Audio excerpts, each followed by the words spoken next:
မြင့်မြတ်သူအကြောင်းတရားဒေသနာတော်လောကမှာမြင့်မြတ်သူနဲ့ရှုံညံ့သူလို့နှမျိုးခွဲခြားပြီးမှတ်သားတဲ့အခါမှာလောကလူသားတွေကဘယ်လိုပုဂ္ဂိုလ်မျိုးမြင့်မြတ်သူလို့ခေါ်တယ်လဲဘယ်လိုပုဂ္ဂိုလ်မျိုးကိုယုံနှိမ့်သူလို့ခေါ်တယ်လဲဆိုတာတကယ်ဓမ္မစစ်အမှန်နဲ့ကြည့်ရှုပြီးတော့ရသော်ဗျာကလောကကြီးရဲ့အယူအဆတစ်ခုကိုဖယ်ရှားပြီးမှန်ကန်တဲ့အယူအဆတစ်ခုကိုရရှိအောင်ဟောကြားဆုံးမခဲ့တာရှိတယ်ပေါ့တနည်းအားဖြင့်ပြောမယ်ဆိုလို့ရှိရင်လူတွေရဲ့ယုံကြည်ချက်မှာမြင့်မြတ်သူဆိုတာဘယ်လိုပုဂ္ဂိုလ်လဲရှုံနေသူဆိုတာဘယ်လိုပုဂ္ဂိုလ်လဲလို့မြင့်မြတ်သူနဲ့ကျင့်မြတ်သူ definition ကွဲပြားခြားနားမှုများစွာရှိတယ်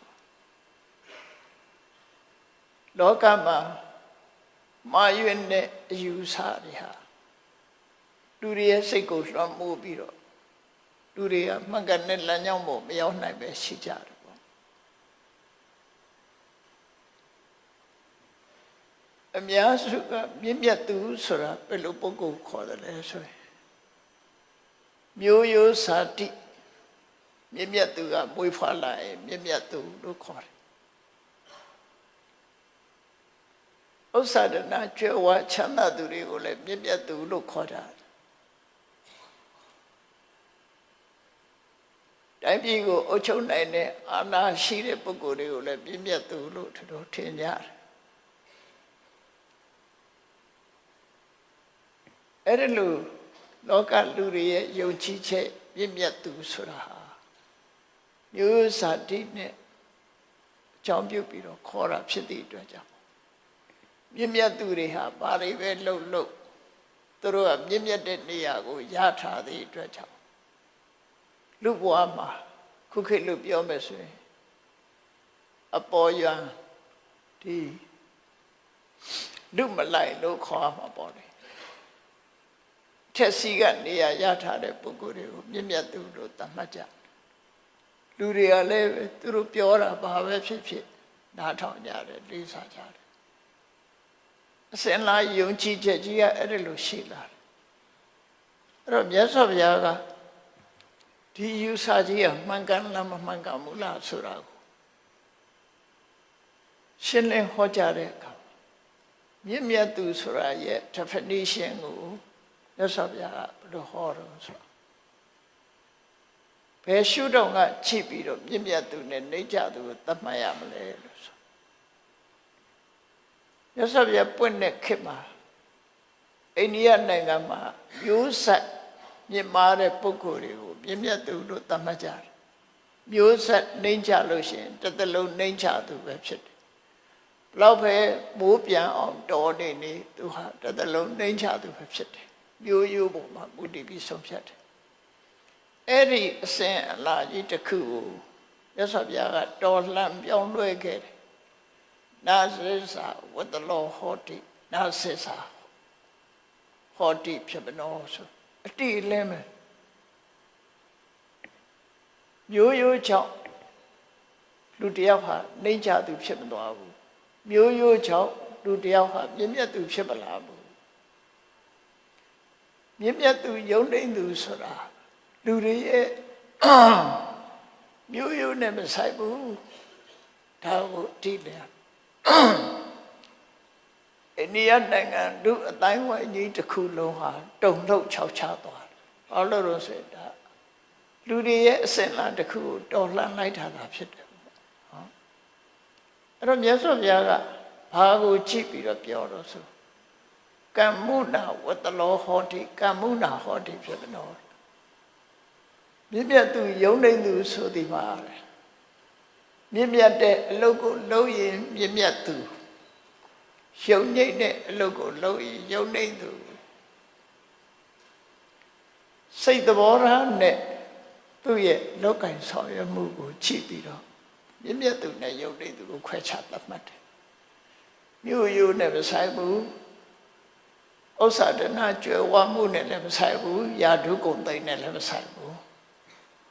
သူ့အလုပ်ကိုပဲသူကြည့်ရမယ်လူတယောက်ဟာမြင့်မြတ်သူလားယုံနေသူလားဆိုတာလုပ်ငန်းကိုကြည့်လို့ဆိုလို့ဒီတဲ့ရှင်းရှင်းလင်းလင်းမြတ်စွာဘုရားဟောကြားတဲ့အခါမှာလူတယောက်ဟာသူများပစ္စည်းကိုတိတ်တခိုးခိုးယူလို့ရှင်တခိုးပဲမြင့်မြတ်သူမဖြစ်ဘူးသူ့လောက်ရကခိုးတဲ့အလုံးလုံးသည့်အတွက်ကြောင့်သူဟာတခိုးပဲလူတယောက်ဟာသူများပစ္စည်းကိုအနိုင်ထက်လူယူထားလို့ရှင်ဓမြပဲမြင့်မြတ်သူမဟုတ်ဘူးဘလောက်ပဲမျိုးရိုးကောင်းကောင်းခိုးစားတဲ့လူကတခိုးလူယူတတ်တဲ့လူကဓမြလောက်ရကိုကြည့်ပြီးတော့လူကောင်းလူမကောင်းလူဆိုးလူကောင်းခွဲခြားတယ်အဲ့ဒီစနစ်ဟာလွန်လက်တွေ့ကြတယ်ဒီနဲ့မြတ်စွာဘုရားရဲ့တော်လှန်ပြောင်းလဲမှုလူအတိုင်းဝိုင်းထဲမှာဒီအတွေးခေါ်တစ်ခုကိုပြောင်းလိုက်တယ်အိန္ဒိယနိုင်ငံမှာမျိုးရိုးမြင့်မြတ်ရင်ဘာပဲလုပ်လို့ခိုးစားစားလူစားစားလှုပ်ချနာလှုပ်မြင့်မြတ်သူပဲသူကမျိုးရိုးကနေကြပြီဆိုရင်ဘလောက်ပဲသူတော်ကောင်းကြီးဖြစ်ဖြစ်ယုံနေသူပဲမျိုးရိုးနဲ့အသေးသတ်မှတ်ထားတယ်အဲ့ဒီအသေးသတ်မှတ်ထားတဲ့ tradition သူတို့ရဲ့အစဉ်လာယုံကြည်ချက်ကြီးကိုတော်လှန်ပြောင်းလဲပြလိုက်တော့အိန္ဒိယနိုင်ငံ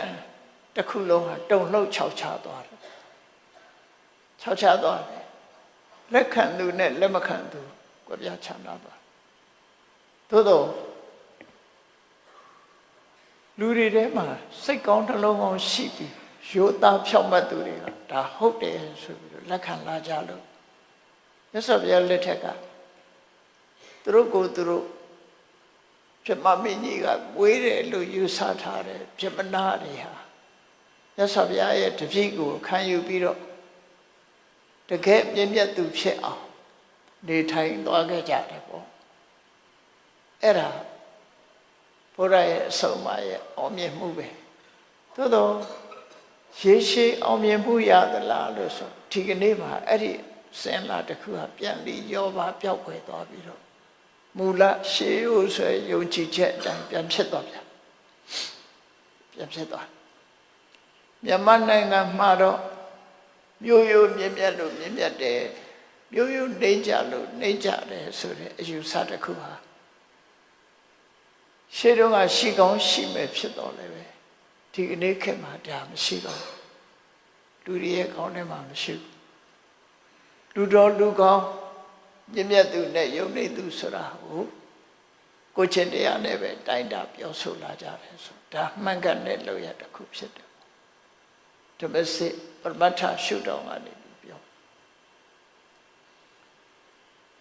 ဘုရားလောင်းမွေးဖွားလာတဲ့အခါမှာ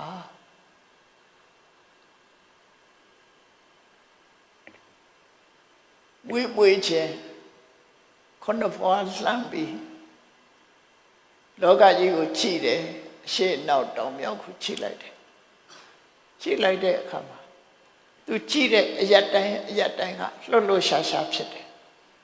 လှုပ်လှုပ်ရှားရှားဖြစ်တယ်ဆိုတာလူတွေမမြင်ရတဲ့တတ္တလောကကြီးတစ်ခုလုံးကနတ်တိပြမတွေကဖျားလုံးကို respect ပေးနေကြတယ်လက်အုပ်ချီပြီးတော့ရှိခိုးနေကြတာတွေ့အရက်လေးမျက်နှာလုံးကြည့်ပြီးလိုက်တဲ့အခါမှာရသော်ဘုရားလောင်းတော်လေးတော့မြင့်မြတ်သူဆိုတာလောကမှာမရှိဘူးဆိုတာတကယ်စိတ်သက်ဖြူစင်မှုရှုတော်ကနေပြီးတော့ရသော်ဘုရားရဲ့အလောင်းဟာလူသားထဲမှာတတ္တလောကကြီးတစ်ခုလုံးမှာဖြူစင်မြင့်မြတ်တဲ့ပုဂ္ဂိုလ်အစစ်ဖြစ်ပါတယ်ဆိုတာအလုံးကလက်ခံကြိုးဆိုပြီးတော့ပြောဆိုကြတဲ့အခါမှာဘုရားလောင်းကအရွယ်နဲ့မလိုက်အောင်သူဟာလောကကြီးမှာအမြင့်မြတ်ဆုံးဖြစ်တယ်ဆိုတာကိုအကောဟမတမိလောကတ ငါဟာလောကရဲ့ top 1ပေါ့ထိတ်ဆုံးကပုဂ္ဂိုလ်ဖြစ်လာပြီဘာထိတ်ဆုံးတုံးဆိုလို့ရှိရင်စိတ်ထက်ရေးရဖြူစင်တဲ့နေရာမှာသူ့လောက်ဖြူစင်တဲ့လူမရှိဘူးဒါကြောင့်မို့ကိုချင်းတရားနဲ့ပတ်သက်လာလို့ရှိရင်လေသူ့ရဲ့ဖြူစင်မြင်မြတ်မှုဟာကြီးမားတယ်စစ်ထောဟမတဝိလောကတာလောကရဲ့အကြီးအကဲဖြစ်ပြီးတစ်ထောဟမတဝိလောကတာလောကမှာချီးမွမ်းမွယ်ဂုဏ်တွေပြည့်စုံရှိတဲ့ပုဂ္ဂိုလ်ဖြစ်တယ်ဆိုအဲ့ဒါကိုအတိလင်းရဲဝံ့စွာ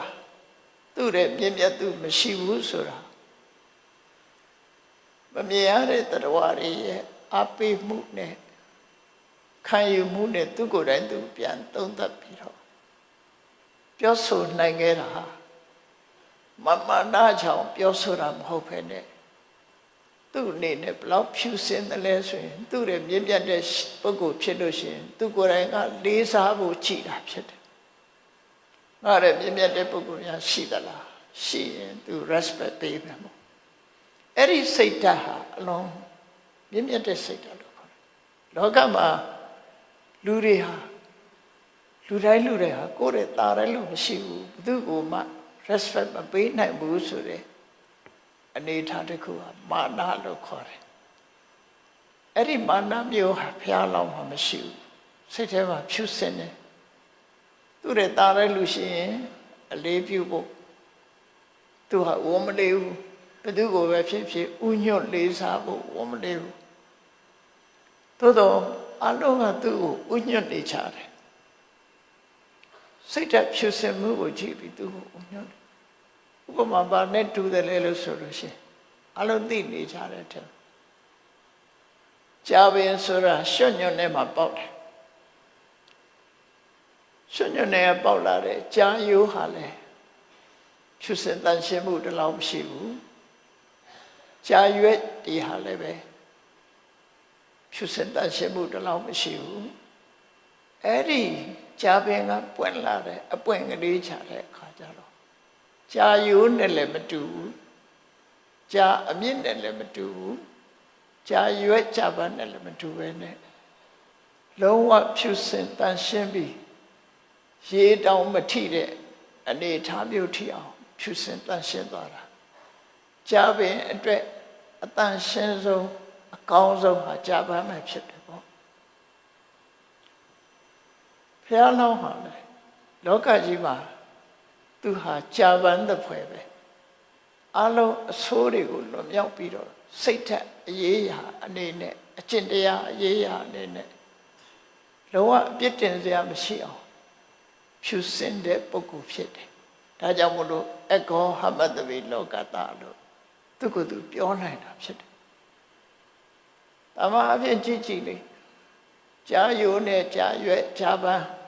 ဘယ်ဟာကိုယူလဲဆိုကြာပန်းပဲယူကြမှာပေါ့အကောင်းဆုံးကကြာပန်းအဲ့ဒီကြာပန်းလို့အပြစ်တင်စရာမရှိတော့အောင်ဖြူစင်မြင့်မြတ်တဲ့အနေအထားမျိုးရောက်ရှိတယ်လောကထဲမှာမွေးဖွားတယ်လောကထဲမှာကြီးတယ်ဒါပေမဲ့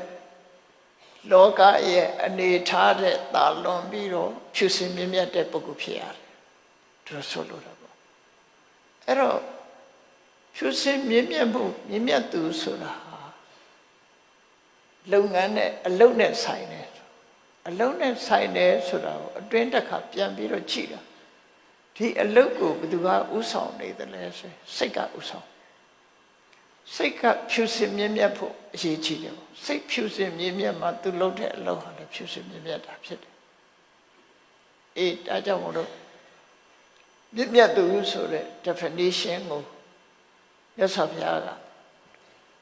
လူတွေအလုံးထင်ထင်ရှားရှားတတ္တလောကကြီးတစ်ခုလုံးလက်ခံနိုင်တော့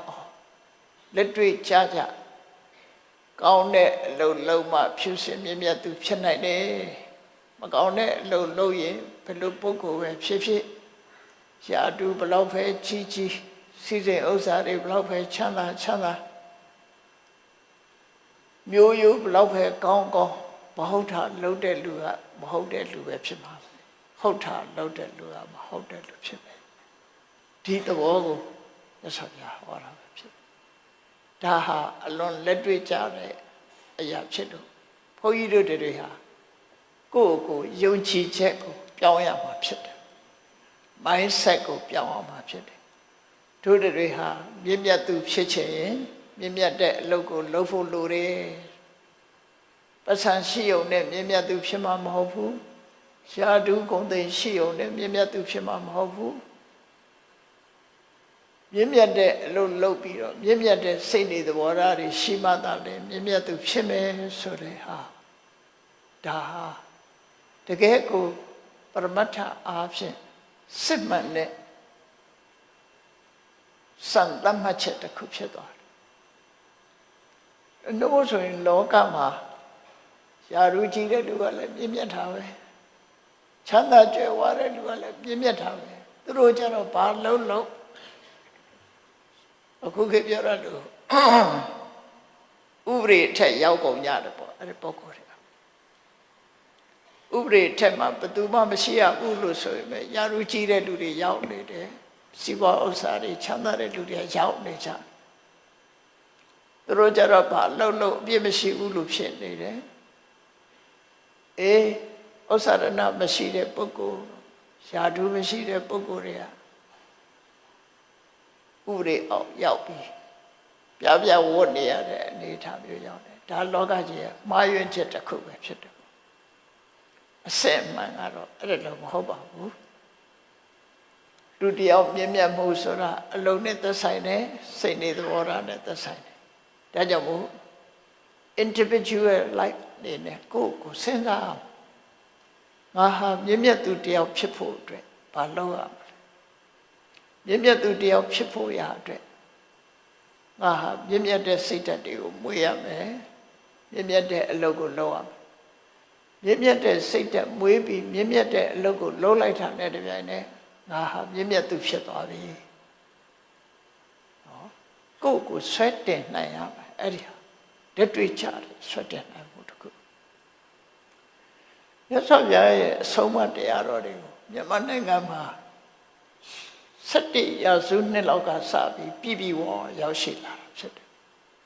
ဒီတည်းလဲစောကောင်းစောမယ်ပေါ့အနောထဘိညီနဲ့ရှင်အရဟံတို့ရဲ့ကြိုးပမ်းအထောက်မှုကြောင့်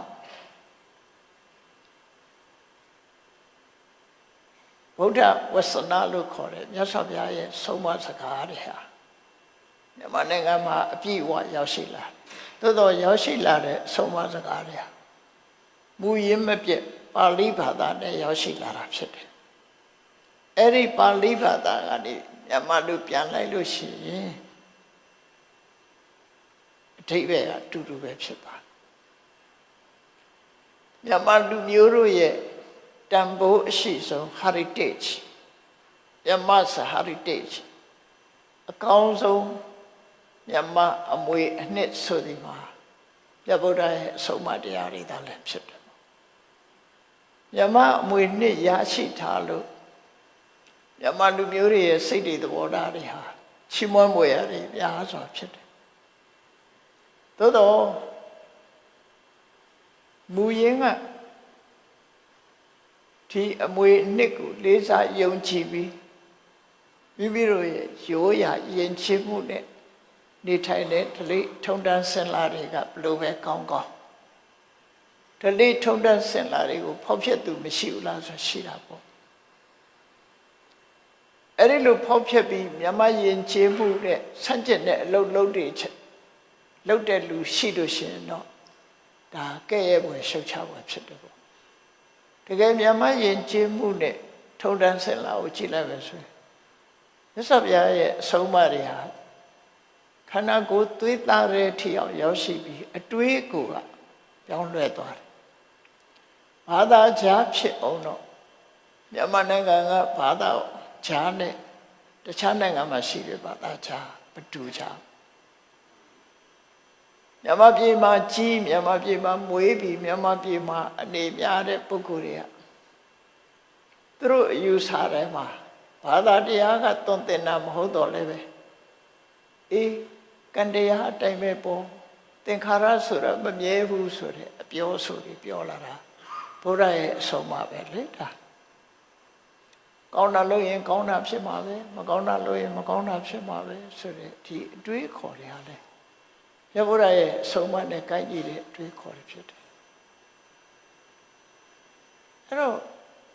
မြန်မာလူမျိုးတွေရဲ့သွေးသားအတွေးခေါ်ရင်းထဲမှာစိတ်ဝင်နေတဲ့မြတ်စွာဘုရားရဲ့အဆုံးအမတွေကိုဆက်လက်ရှင်သန်နေအောင်ထိန်းဖို့ကိုရရှိထားတဲ့ကိုယ့်ရဲ့တမိုးမဖြတ်နိုင်တဲ့အမွေအနှစ်တွေကိုထိမ့်သိမ်းဆောက်ရှောက်ဖို့ရမြန်မာလူမျိုးတွေရဲ့တာဝန်သာလည်းဖြစ်တယ်ပေါ့ထိမ့်သိမ်းဆောက်ရှောက်ဖို့ဆိုတာတန်ဖိုးသိဖို့လည်းလိုအပ်တယ်ပေါ့တန်ဖိုးနဲ့တန်ဖိုးသိမှန်တန်ဖိုးရှိမှန်သိမှထိမ့်သိမ်းဆောက်ရှောက်တာဖြစ်တယ်တန်ဖိုးရှိမှမသိလို့ရှိရင်တန်ဖိုးမရှိတဲ့အရာကိုလူတွေကထိမ့်သိမ်းဆောက်ရှောက်မှုမရှိကြဥပမာတစ်ခုပြောမယ်ဆိုလွန်ခဲ့တဲ့အနှစ်80လောက်ပဲဆိုပါစို့ဒီနေ့ခေတ်မြန်မာနိုင်ငံမှာတန်ဖိုးကြီးမားလာတဲ့ချိတ်လို့ခေါ်တဲ့ကြောက်စိမ်းရှေးရခင်တုန်းကလူတွေဟာအဝတ်ဖွတ်တဲ့ကြောက်တုံးခြေဆေးတဲ့အခါတက်နေတဲ့ကြောက်တုံးအဖြစ်သုံးချခဲ့ကြတယ်ဒါအမှန်ပဲနော်ကြောက်စိမ်းရဲ့တန်ဖိုးမရှိခင်တုန်းကမသိခင်တုန်းကဆိုလို့ရှိရင်ဒီကြောက်စိမ်းတုံးတွေပေါ်မှာအဝတ်ဖွတ်နေကြတယ်ဘယ်သူမှလည်းယူမလို့မရှိဘူးတန်ဖိုးရှိမှမသိကြဘူးဟောသိလာပြီဆိုတဲ့အခါကျတဲ့ဒီဟာတန်ဖိုးတွေတာတက်လာအဲ့ဒါလိုတန်ဖိုးရှိတာကိုရှင်းမှန်းသိဖို့သိလာလို့ရှိရင်လူတွေဟာတန်ဖိုးထားပြီးတော့ထိမ့်သိမ်းဆောက်ရှောက်လာကြမှာဖြစ်တယ်ရသော်ဗျာဒီအဆုံးအမတရားတော်တွေကိုအိန္ဒိယနိုင်ငံမှာဟောခဲ့တာဖြစ်တယ်ဒါပေမဲ့လို့အဲ့ဒီဒေသသားတွေဟာ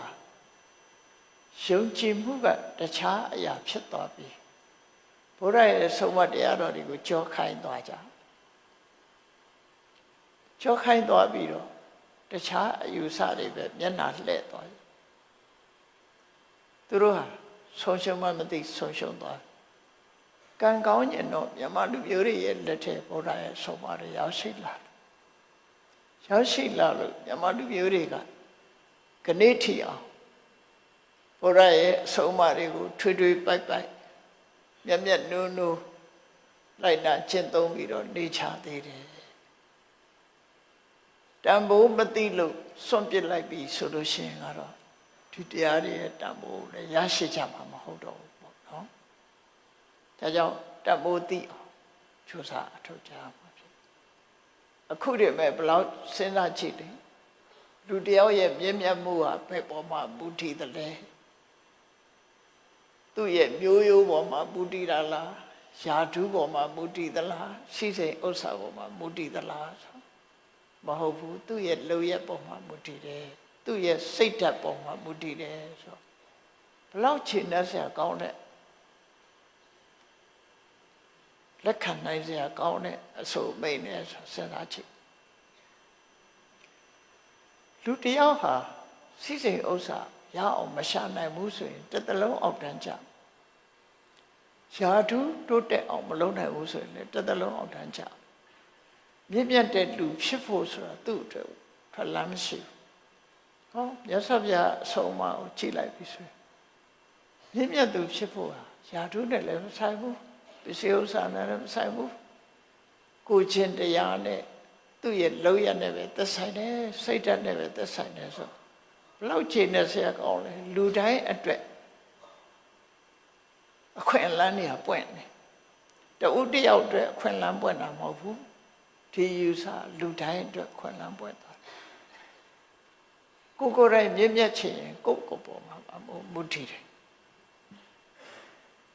ကိုယ်ပေါ်မှာပဲမူတည်တယ်ကိုယ်တိုင်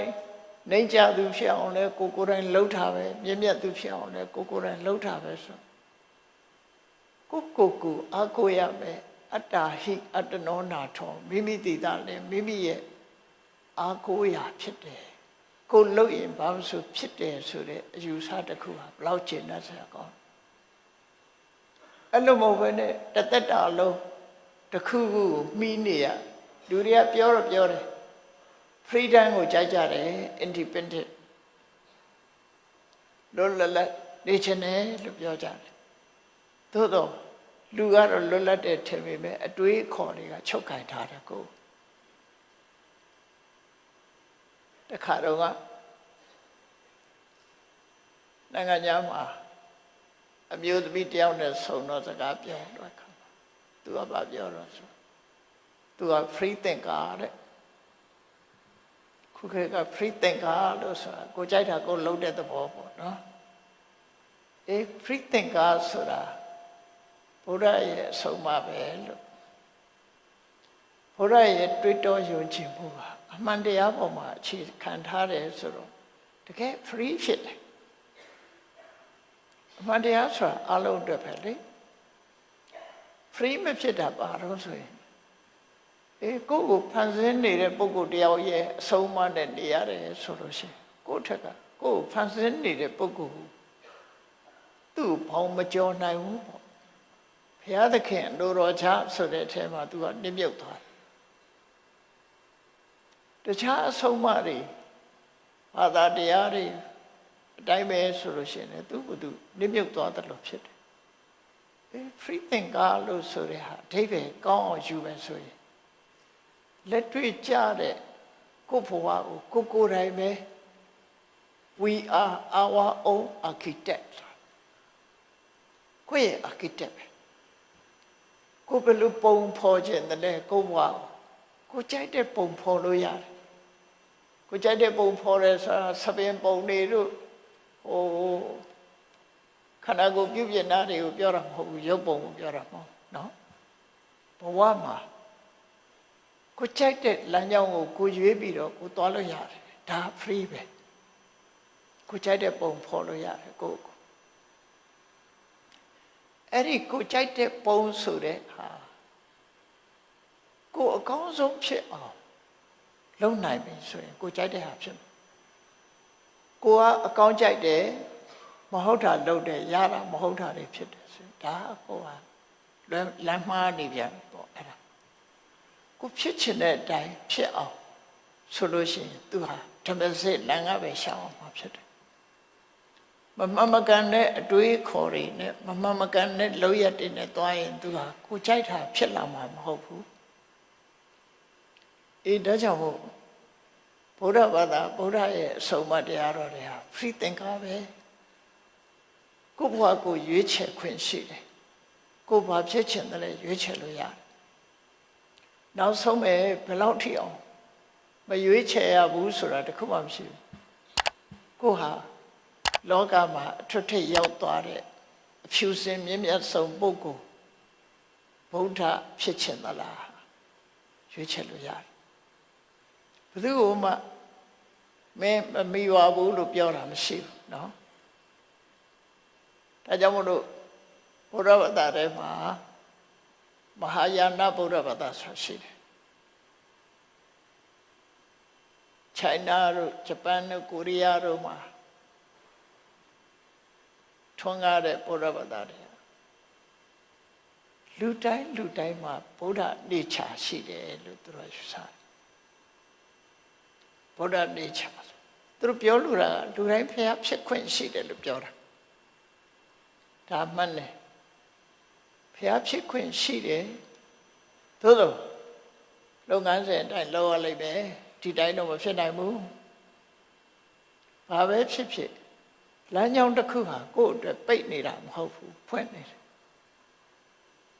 ကိုရွေးချယ်တာဘာလဲဖျားဖြစ်ဖို့ရွေးချယ်ခြင်းသလားရွေးချယ်ရင်ခုနအမြင့်မြတ်ဆုံးအလုပ်ကိုလုပ်ဖို့လိုတယ်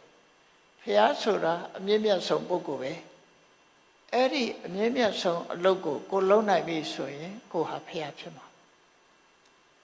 ဒီတိုင်းကတော့အချောင်ကတော့ဖြစ်လို့မရဘူးပေါ့နော်ပညာတစ်ခုသင်နေဆိုရင်လည်းပဲခုဗမာပြည်မှာဆိုလို့ရှိရင်ပညာသင်ရတယ်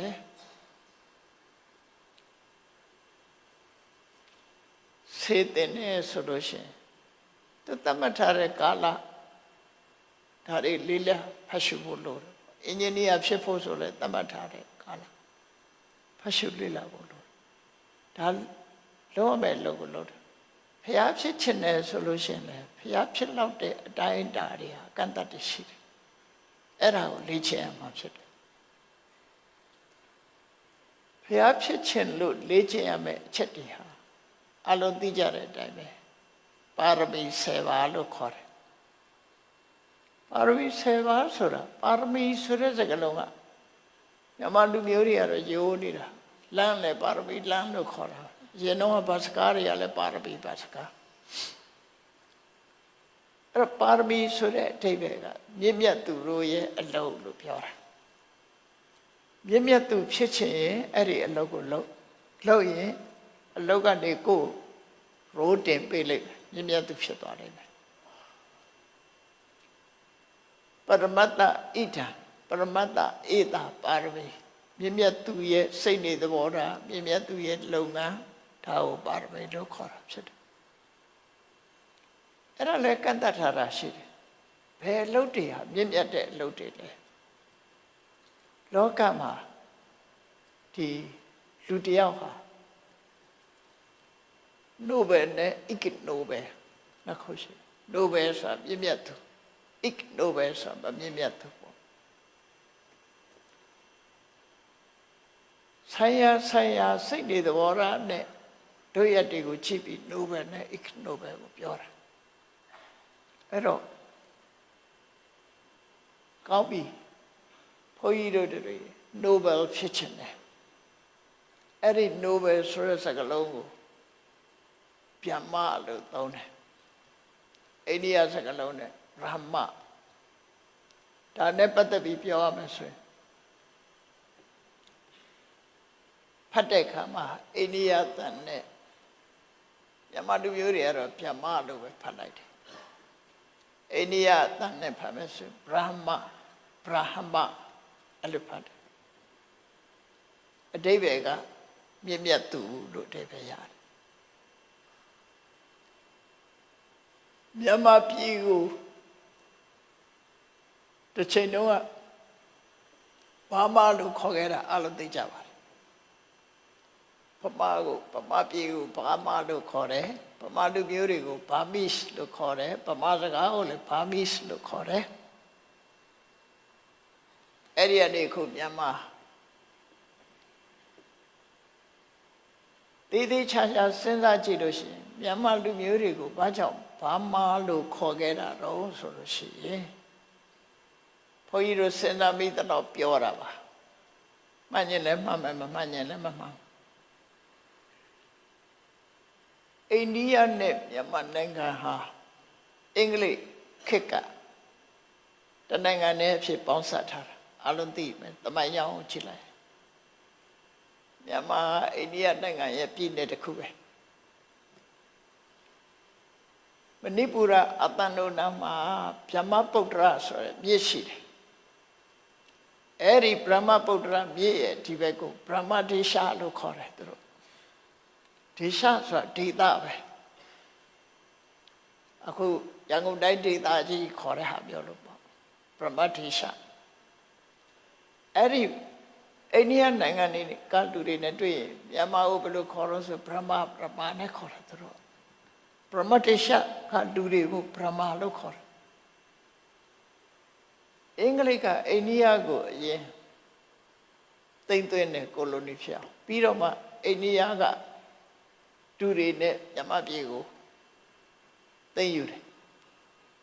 ဒါလည်းသိတာပဲကလပ်ဖြူကလပ်မဲဆိုတာကြောင့်မလို့ဖြစ်တယ်အဲ့တော့ဗြဟ္မကိုသူတို့ကဗြဟ္မလို့ခေါ်တော့သူတို့နှုတ်နဲ့ကြိုက်အောင်အင်္ဂလိပ်ကဗြဟ္မကိုဘာမလို့ဖြစ်သွားတယ်နော်ဗြဟ္မကနေဘာမဖြစ်တာအဲ့ဒီစကားလုံးကိုအင်္ဂလိပ်လိုရေးလိုက်တဲ့အခါကျတော့ဘာမဖြစ်သွားတယ်ဘာမဖြစ်သွားတာအင်္ဂလိပ်ကဖတ်တာဂျာမန်တွေကဘောမလို့ဖတ်တယ်ဖတ်ချင်တာဖတ်ကြတာနော်နောက် တီဟိုတွေကြတော့ဘူရုမာလို့ဖတ်တယ်ဂျပန်တွေကတော့ဘီရုမာလို့ဖတ်တယ်ဒါသူဖတ်ချင်တယ်လို့ဖတ်တယ်ဒီနားကတရုတ်ပြည်ကိုတီဟိုတို့အိန္ဒိယတို့ကခဏထီအောင်ချိနာလို့ခေါ်တယ်ချိနာဆိုတာစိနာပဲအင်္ဂလိပ်စကားလုံးပေါင်းထားတာချိနော် CHINA ဆိုတာချိနာပဲလေအဲ့ဒါအင်္ဂလိပ်တွေကသူတို့ဘာလို့သူတို့မှားဖတ်တော့ China ဖြစ်သွားတယ်အမှန်တော့အမှန်မဟုတ်ဘူးချိနာပဲချိနာနေ China ဖြစ်သွားတော့သူတို့ဖတ်လို့ဖြစ်သွားတာအဲ့ဒါကိုအမှန်လို့ယူဆလို့မရဘူးတချို့ကလည်းဒီလိုဖတ်မှမှန်တယ်ဒီလိုဖတ်မှမှားတယ်မှန်တယ်မှားတယ်ဆိုတာသာထားတွင်သွားတာစကားလုံးတစ်ခုอ่ะတကယ်ကချိနာလို့ဖတ်ရမှာအခုအိန္ဒိယလိုကြီးညာတဲ့သတင်းတီဟိုလိုကြီးညာတဲ့သတင်းတွေကိုနားထောင်ကြည့်တရုတ်ပြည်အကြောင်းပြောရင်ချိနေနဲ့ခဏခဏပါတယ်နော်တရုတ်ပြည်အကြောင်းပြောနေပြီချိနေတရုတ်ပြည်အကြောင်းအဲ့တော့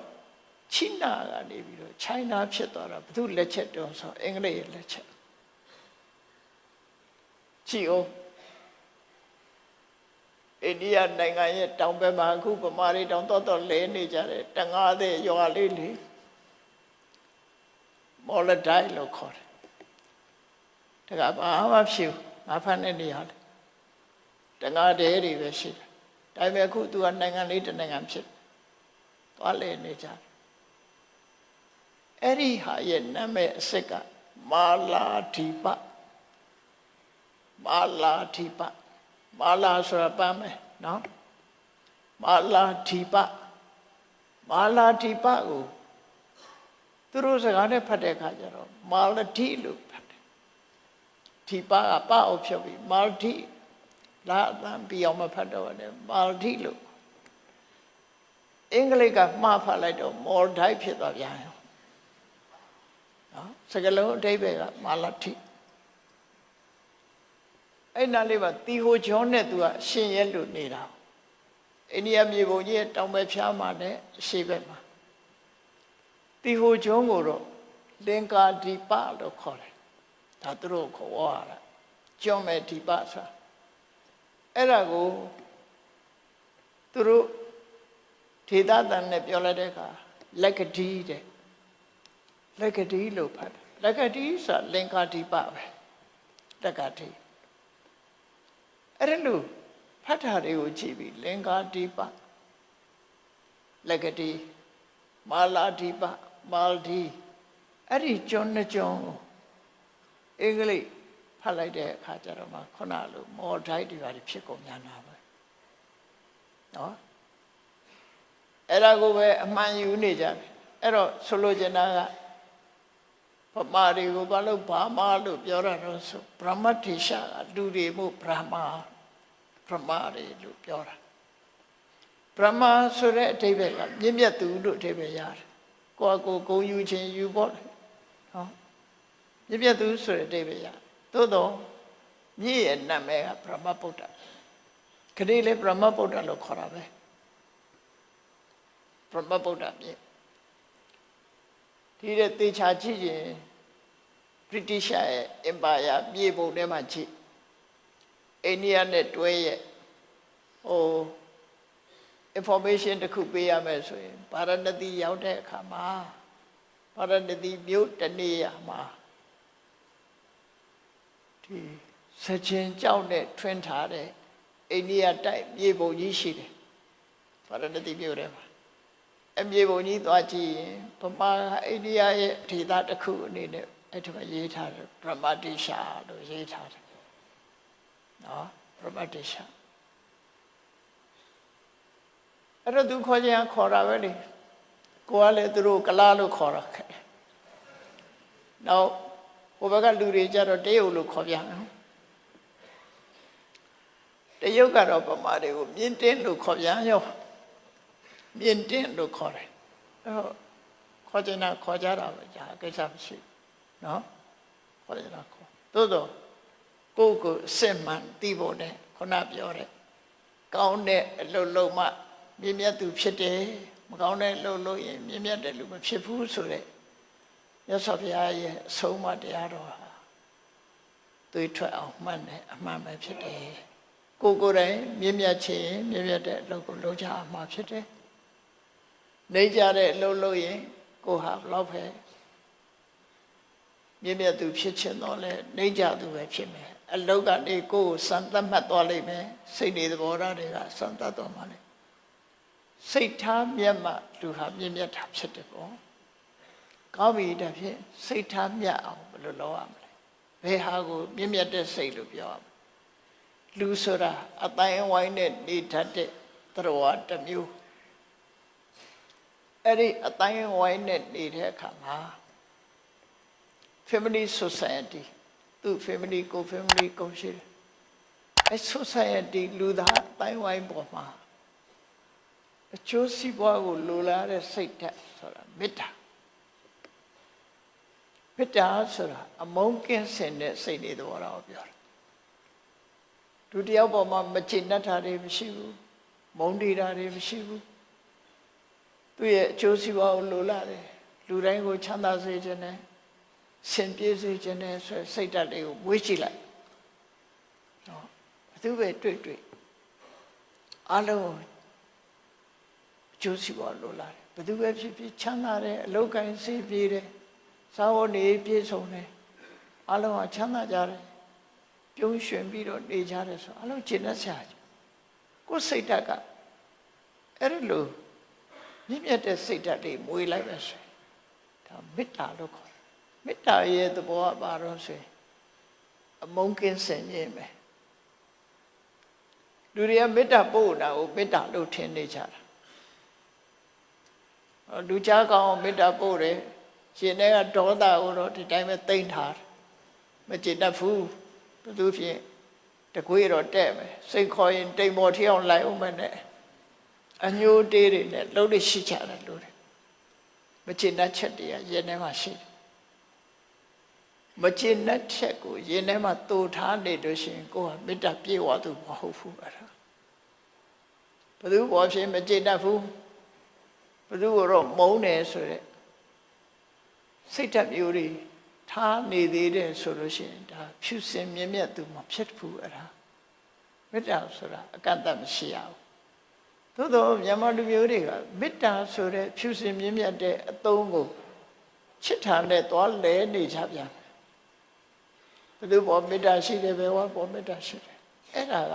မေတ္တာမဟုတ်ဘူးတဏှာဆိုတာကိုယ့်အတွက်စဉ်းစားတယ်မေတ္တာဆိုတာသူ့အတွက်ပဲစဉ်းစားတယ်ကဲကိုယ့်ကိုစဉ်းစားကြည့်ငါဟာသူ့အတွက်စဉ်းစားတာလားကိုယ့်အတွက်စဉ်းစားတာလားဒါပဲသိချအောင်စဉ်းစားကိုယ့်ကိုဖြေထုတ်မလိမ့်နဲ့ကိုယ့်ကိုဖြေထုတ်ငါဟာသူ့အတွက်လားသူဟာငါအတွက်လားငါကသူ့အတွက်ဆိုလို့ရှိရင်တော့မေတ္တာပဲရောက်ပါသူဟာငါအတွက်လို့ဆိုလို့ရှိရင်တော့ဒါကိုအတွက်အကျိုးကိုကျိုးခဲ့တာပဲဖြစ်တယ်ဒီလေလောကလူတွေဟာမိသားစုပဲဖြစ်ဖြစ်အမေဖေကသားသမီးကိုချစ်တယ်လို့ပြောကြတယ်ညီကုန်းမောင်နှမချစ်တယ်လူချင်းချင်းချစ်တယ်လို့ပြောကြတယ်ကိုယ့်အတွက်လားသူ့အတွက်လားသေချာဖြေထုတ်သေချာဖြေထုတ်လိုက်တဲ့အခါမှာလူတယောက်ကတယောက်ကိုချစ်တယ်လို့ပြောနေတာဟာသူ့မြင်ရရင်စိတ်ချမ်းသာနေတယ်မိဘကလည်းသားသမီးကိုချစ်တယ်လို့ဆိုတာဒီသားသမီးလေးပေါ်မှာအားကိုးပြီးတော့စိတ်ချမ်းသာနေတယ်အဲ့တော့တရားဓမ္မစစ်ထုတ်ကြည့်လိုက်မယ်ဆိုရင်အဲ့ဒီသူစိတ်ချမ်းသာနေတာလေးကိုသူချစ်နေတာမှာတော့သားသမီးကသူ့ရဲ့ object မြတာဖြစ်တယ်သားသမီးကိုချစ်တာမဟုတ်ဘူးတေချာစဉ်းစားကြည့်မှပေါ်မှာနော်အခုခေတ်ကြည့်လေအခုပဲတွဲလိုက်တော့ကြကွဲလိုက်ဆိုတာဘာကြောင့်ကိုယ့်အတွက်ကြီးကြတာလေကိုယ့်အတွက်အဆင်ပြေရင်တွဲမယ်ကိုယ်နဲ့အဆင်မပြေဘူးဆိုခွဲမယ်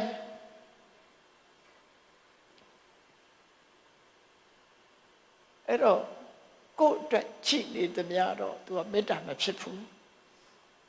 မိဘကသားသမီးကိုချစ်တယ်လို့ဆိုတဲ့မိဘပဲကြည့်ဒီသားဒီသမီးကကိုပြောတဲ့စကားကိုနားမထောင်ဘူး နောက်ထောင်တော့နေစဉ်နဲ့အများစိတ်ဆင်းရဲတယ်မိဘစိတ်ဆင်းရဲအောင်လုပ်တယ်ဆိုဘာလုပ်လဲသတင်းစာတွေကနေအပွေပြတ်ကြော်ကြတာပေါ့ဒါနောက်ဆုံးမှာချစ်ပါတယ်ဆိုတော့ဘာလို့အမွေပြတ်ကြော်ကြမလဲဘာကြောင့်လို့ဆိုရင်တကယ်သူမျက်နှိုးတဲ့သူ့ရဲ့ happiness ကိုဖြတ်စည်းလို့ကြေညာလိုက်တာပဲမှာတော့သူချစ်နေတာက happiness ကိုချစ်နေတာသို့တော့သာသမီကိုချစ်တယ်လို့ထင်နေကြဗျာလွယ်မှားမှုပဲအဲ့တော့လောကမှာလူတွေဟာဥစ္စာဒနာကိုချစ်တယ်လူကိုချစ်တယ်ဆိုတာပြောကြတာတချို့ကဥစ္စာဒနာကိုချစ်ပြီးတော့လူကိုချစ်မချစ်အောက်နေတဲ့လူလည်းရှိတယ်ပစ္စည်းချစ်တာပစ္စည်းရမယ်ဆိုရင် तू ကအောက်အင်းနေတယ်ပစ္စည်းမရတော့ဘူးဆိုရင် get out ပဲအဲ့တော့ဓမ္မစစ်ကိုမသိကြလို့လူတိုင်းဟာကိုယ့်ကိုစဉ်းစားတဲ့အခါကိုယ့်ရဲ့ happiness ကိုတန်ဖိုးထားကြတာဖြစ်တယ်အေး happiness ကိုတန်ဖိုးထားတယ်ဆိုလို့ရှိရင်သူတို့လည်းသူပျော်ရွှင်မှုကိုလိုချင်မှာပဲငါလည်းငါပျော်ရွှင်မှုလိုချင်တယ်အဲ့တော့သူလည်းပျော်ရွှင်မှုရပါစေငါလည်းပျော်ရွှင်မှုရပါစေအို New Year ဆို Happy New Year နဲ့អော်လိုက်ကြတာပြည့်တာပြီးတော့လည်းဟုတ်တာလည်းမဟုတ်နော်အဲ့တော့ happy ဆိုတာကိုတန်ဖိုးထားတယ်ဆိုတာသိချတယ်အဲ့တော့တကယ် happiness ကိုဖော်ဆောင်ပေးနိုင်တဲ့မေတ္တာအစစ်နဲ့လူတွေရဲ့အကျိုးစီးပွားကိုလိုလားတဲ့စိတ်ပဲထားပါမိဘကလည်းသာသမီရဲ့အကျိုးစီးပွားကိုသာလိုလားတာလူကိုချက်တာမဟုတ်ဘူးဒီလိုထားရမှာဖြစ်တယ်နော်ပစ္စည်းဥစ္စာပဲဖြစ်ဖြစ်ဘာပဲဖြစ်ဖြစ်ဒီအကျိုးစီးပွားကိုလိုလားတဲ့စိတ်နဲ့ထားမယ်ဆိုလို့ရှိရင်ခုနလိုအပြစ်နာစာတွေပဲဖြစ်တော့စစ်မှန်တဲ့မေတ္တာတစ်ခုရှင်ထဲကအမုန်းတရားဆိုတာမရှိတော့ဘူးအေးရှင်ထဲကအမုန်းတရားဒီမေတ္တာအစစ်အမှန်ရှိပြီဆိုလို့ရှိရင်လူတယောက်နှိမ့်ကြသွားတယ်ဆိုရင်လည်းပဲဒီသူ့အပေါ်မှာအကျဉ်းနာထားတယ်အောင်မြင်ကြီးပွားသွားပြီဆိုလို့ရှိရင်လည်းဝမ်းသာနိုင်တယ်မေတ္တာစစ်နဲ့ချစ်ပြီဆိုလို့ရှိရင်တော့ဆင်းရဲရင်ကုပဲကြီးပွားတိုးတက်သွားရင်ဝမ်းသာမယ်ဒီသုံးခုမေတ္တာရဲ့ကရုဏာရဲ့မုဒိတာရဲ့အဲ့ဒီစိတ်ဓာတ်တွေနဲ့အများနဲ့ဆက်ဆက်နေပြီဆိုလို့ရှိရင်အဲ့ဒီပုဂ္ဂိုလ်ကပြည့်မြတ်သူပဲဖြစ်တယ်တကယ်ပြည့်မြတ်တဲ့စိတ်နှလုံးနဲ့နေတာဖြစ်တော့ကြောင့်ပြည့်မြတ်သူပဲဥပိ္ပခာဆိုတာကြတော့လူတယောက်ပေါ်မှာအကျိုးစီးပွားကိုလိုလားတယ်ဆိုတဲ့စိတ်နဲ့လည်းလုံးလမလုပ်ဘူးအာမထုတ်ဘူးကြောင်းကြမထားဘူးဆင်းရဲဒုက္ခကလွတ်မြောက်ပါစေဆိုတာနဲ့လည်းအာမထုတ်ဘူးသူချမ်းသာရင်လည်းသူကနဲ့သူချမ်းသာတာပဲဆိုပြီးတော့ချမ်းသာတဲ့အပေါ်မှာလည်းပဲအာမထုတ်ဘူးဥပေက္ခကြတော့တည်ငြိမ်တဲ့သဘောတရားတစ်ခုရသွားပြီသူကြတော့ equanimity လို့ခေါ်တယ်ချစ်ချင်းမုန်းခြင်းကိုလွန်မြောက်ပြီးတော့ဟိုဘက်ဒီဘက်တိမ်းဆောင်းသွားတာမရှိတော့ဘဲနဲ့တိမှတ်တဲ့သဘောဖြစ်သွားတယ်ဥပ္ပခါမရှိဘူးဆိုလို့ရှိရင်လူတွေကပယ်လိုက်တဲ့သဘောတွေဖြစ်တယ်ကောအဲ့တော့တရားတွေပေါ်မှာချစ်ရင်တစ်မျိုးမုန်းရင်တစ်မျိုးဆိုတဲ့မတည်ငြိမ်တဲ့စိတ်နေသဘောထားတွေပျောက်ကင်းသွားလို့ရှိရင်ဥပ္ပခါမေတ္တာကရုဏာမုဒိတာဆိုတဲ့ဖြစ်ပစို့တရား၃ခုကိုကိုယ့်ရင်ထဲမှာအခိုင်အမာတည်ဆောက်မိပြီဆိုလို့ရှိရင်ဥပိ္ပခာဆိုတဲ့အကျိုးကျေးဇူးတစ်ခုရလာအရာထဲမှာလို့မခေါ်မပြောပြစ်ထားတဲ့ဥပိ္ပခာမျိုးမဟုတ်ဘူးတရားမျိုးอ่ะเนาะတည်ငြိမ်တိမှတ်တဲ့သဘောတရားတွေကိုဆိုလို့တယ်ဒါကြောင့်ဘုရားရဲ့အဆုံးအမရမြင့်မြတ်သူဆိုသည်မှာစိတ်ဓာတ်ပြည့်မြတ်ရမယ်ကိုယ်လုပ်တဲ့လုပ်ငန်းပြည့်မြတ်တဲ့အလုပ်ဖြစ်ရမယ်အဲ့ဒီမြင့်မြတ်တဲ့အလုပ်ထဲမှာကိုယ့်ရဲ့ society ကိုယ်အတိုင်းဝိုင်းထဲမှာကိုယ်လုပ်တဲ့အလုပ်ဟာဘယ်လိုအလုပ်ဟာပြည့်မြတ်တယ်လဲမေတ္တာအခြေခံတဲ့အလုပ်ဟာပြည့်မြတ်တယ်က ရုဏာအခြေခံပြီးလုပ်တဲ့အလုပ်ဟာမြင့်မြတ်တယ် jealousy ကင်းပြီးတော့အလုံးအပေါ်မှာကျင့်တတ်နိုင်တဲ့ appreciative joy လို့ခေါ်တယ်မုဒိတာအဲ့ဒီလိုဝန်တာနိုင်မှုရှိတယ်ဆိုလို့ရှိရင်ဒါစိတ်ဓာတ်အနေနဲ့မြင့်မြတ်သွားပြီဒါကြောင့်မို့ပါဠိစာပေမှာဗျမ္မဝိဟာရလို့ခေါ်တယ်ဘာကြောင့်ဗျမ္မလို့ခေါ်တယ်လဲလို့ဆိုရင်ချီးမွမ်းမွေရစိတ်တွေသဘောထားဖြစ်လို့မြင့်မြတ်ခြင်းဆိုတဲ့အဓိပ္ပာယ်အရဗျမ္မလို့ခေါ်တယ်နောက်အဓိပ္ပာယ်တစ်ခုကအမုန်းကင်းစင်တဲ့သဘောတရားဖြစ်သည့်အတွက်ကြောင့်ဗျမ္မလို့ခေါ်တယ်လောကမှာခဏခေတ်ပဲကြည့် hate speech ဆိုတာလူတွေကိုဒုက္ခအပေးဆုံးအရာတစ်ခုဖြစ်နေတယ်ပေါ့နော် hate speech ထွက်သွားတာဟာရှင်တဲ့က hatred ကြောင့်ဖြစ်တာလေနှုတ်ကထွက်လာတယ်ဆိုတာရင်ထဲကမအောင်နိုင်လို့အန်ထွက်လာတာဖြစ်တယ်ပေါ့ရှင်ထဲမှာအလုံးနဲ့အခဲနဲ့ရှိနေတဲ့ hatred ဆိုရယ်အမုန်းစိတ်ဒေါသကိုဖယ်ရှားနိုင်မှမြင့်မြတ်သူဖြစ်နိုင်မယ်အလုံးပေါ်မှာကျင့်တတ်ခြင်းသိခံခြင်းခွင့်လွှတ်ခြင်းနဲ့လူချင်းတန်းတူညီညာဆက်ဆံပေါင်းသင်ပြီးအကျိုးစီးပွားလိုလားတဲ့စိတ်ကောင်းနှလုံးကောင်းတွေမွေးမြူကြမှာဖြစ်တယ်အဲ့လိုမွေးမြူပြီးမြင့်မြတ်တဲ့အလုပ်တွေကိုလုပ်နိုင်ပြီဆိုတော့မှတကယ်မြင့်မြတ်သူအလွန်ကျင့်တတ်စရာကောင်းတဲ့ definition ပဲ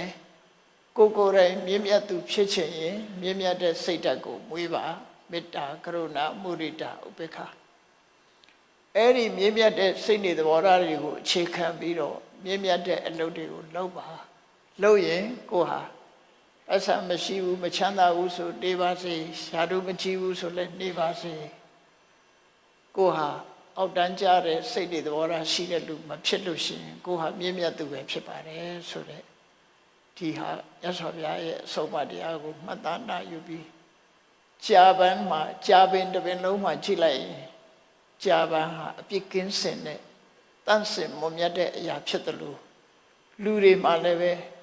အမွန်မြတ်ဆုံးကမြင့်မြတ်တဲ့စိတ်နေသဘောထားသာလည်းဖြစ်တယ်မြင့်မြတ်တဲ့စိတ်နေသဘောထားရခြင်းအဖြစ်ကိုယ့်ကိုကြာပန်းတစ်ဖွဲနှစ်သက်ဖွဲဖြစ်အောင်မြင့်မြတ်သူဖြစ်အောင်တတိဆောင်ပြီးတော့ကြိုးစားအားထုတ်နိုင်ကြပါစေကုန်သတည်း